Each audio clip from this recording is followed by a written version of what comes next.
बिस्मिल्लाहिर्रहमानिर्रहीम। शुरू अल्लाह के नाम से जो बड़ा मेहरबान नहायत रहम करने वाला है। अस्सलाम वालेकुम, वेलकम टू माय किचन। आज मैं आपको बताऊंगी कि मगज़ को किस तरीके से बहुत ही आसानी के साथ और बहुत जल्दी हम साफ़ कर सकते हैं। बहुत ही आसान इसका तरीका है, बहुत ही आराम से और झटपट से ये साफ़ होकर तैयार हो जाएगा। तो उसके लिए सबसे पहले मैंने यहाँ पर एक बाउल ले लिया और उसके अंदर मैंने डाल दिया नीम गर्म पानी। पानी को बहुत ज़्यादा गर्म नहीं होना चाहिए, बस नीम गर्म पानी हमने लेना है। उसके बाद घड़ी देखकर 1 मिनट के लिए मैं मगज़ को पानी में डिप करके रख दूँगी।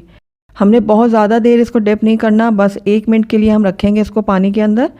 और जैसे ही 1 मिनट हो जाएगा तो हम मगज़ को निकाल लेंगे बाहर। ये देखिए, पानी से मैंने निकाल लिया मगज़ को और अब इसको मैं एक प्लेट में रख देती हूँ। तो आप देख रहे होंगे इसकी जो वेन्स वगैरह है ना, वो ज़्यादा नुमायाँ हो गई हैं। ये देखिए।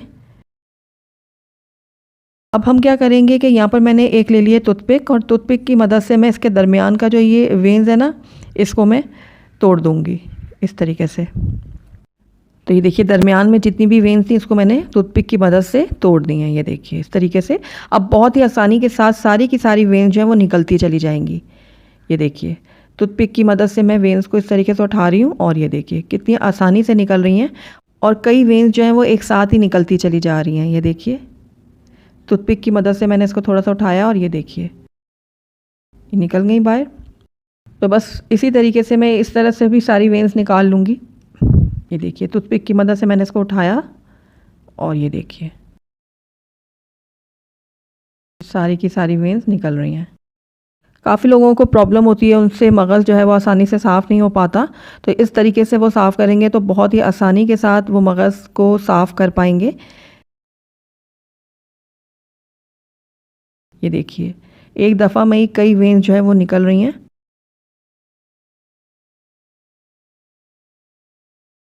ये देखें।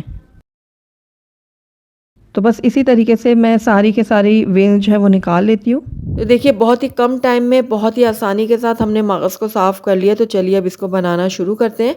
तो यहाँ पर देखिए, मैंने एक अदद बकरे का मगज़ ले लिया। आप चाहें तो बड़े जानवर का मगज़ भी ले सकते हैं, उसको भी आप इसी तरह से साफ़ कर लीजिएगा। प्याज लिए हैं, टमाटर लिए हैं, हरी मिर्चें लिए हैं, बेसिक से सारे मसाले हैं जिनसे हम इनको बनाएंगे। तो चलिए अब इसको बनाना शुरू करते हैं। तो यहाँ पर मैंने एक पैन ले लिया और इसके अंदर मैं ऐड कर दूँगी आधा कप ऑयल।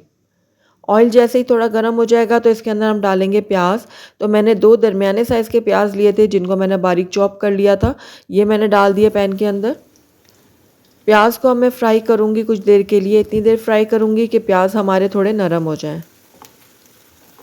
तो जैसे प्याज हमारे थोड़े से नरम हो जाएंगे तो इसके अंदर हम ऐड करेंगे टमाटर। तो मैं एक बड़े साइज़ का टमाटर लेकर इसमें बारीक चॉप करके ऐड कर रही हूँ। अगर आप छोटे साइज़ का इस्तेमाल कर रहे हैं ना तो 2 अदर ऐड कीजिएगा। टमाटर को भी मैं प्याज के साथ कुछ देर के लिए फ्राई कर लूँगी। जैसे ही टमाटर कुछ सॉफ्ट होना शुरू होंगे तो वैसे ही हम इसके अंदर थोड़ा सा नमक भी ऐड कर देंगे। हस्बे ज़रूरत आप इसमें नमक ऐड कीजिएगा। मैंने यहाँ पर हाफ़ टी स्पून से भी थोड़ा कम ऐड किया है। उसके बाद इसके अंदर हल्दी पाउडर जाएगा 1/4 टीस्पून। अब इन दोनों चीज़ों को भी मैं प्याज और टमाटर के साथ भून लूँगी ताकि इनका जो हल्दी का कच्चापन है ना वो ख़त्म हो जाए। तो ये देखिए, प्याज टमाटर जो है ना हमारे काफ़ी हद तक सॉफ्ट हो रहे हैं। लगातार चम्मच चलाते हुए हम इसको भून रहे हैं। अब इसके अंदर मैं ऐड कर दूंगी लाल मिर्चों का पाउडर। तो मैं यहाँ पर हाफ़ टी स्पून लाल मिर्चों का पाउडर ऐड कर रही हूँ। आप अपने टेस्ट के अकॉर्डिंग डाल सकते हैं। लाल मिर्चों को भी मैं प्याज और टमाटर के साथ कुछ देर के लिए भून लूँगी।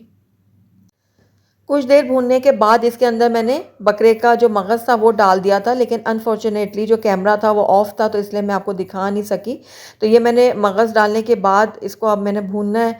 कुछ देर के लिए हम भूनेंगे, तकरीबन 2 से 3 मिनट के लिए हमने इसकी भुनाई करनी है। मगज़ को हम थोड़ा थोड़ा तोड़ लेंगे, ज़्यादा बारीक हमने इसको नहीं करना, बस मोटे मोटे पीसेस में हम इसको तोड़ें ताकि खाने में ना ये ज़रा इसका बाइट आए, तभी मज़ा आएगा खाने में।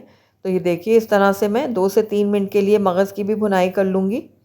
मगज़ जब हमारा रेडी हो जाएगा तो उसमें झाग सी बनना शुरू हो जाएगी इस तरह से। तो ये देखिए, मगज़ हमारा जो है ना बिल्कुल रेडी हो चुका है। अब इस टाइम पे आके इसके अंदर मैं बारीक कटी हुई हरी मिर्च शामिल कर रही हूँ। मैंने एक बड़े साइज़ की हरी मिर्च काट के इसमें ऐड किया। आप अपने टेस्ट के अकॉर्डिंग डाल सकते हैं।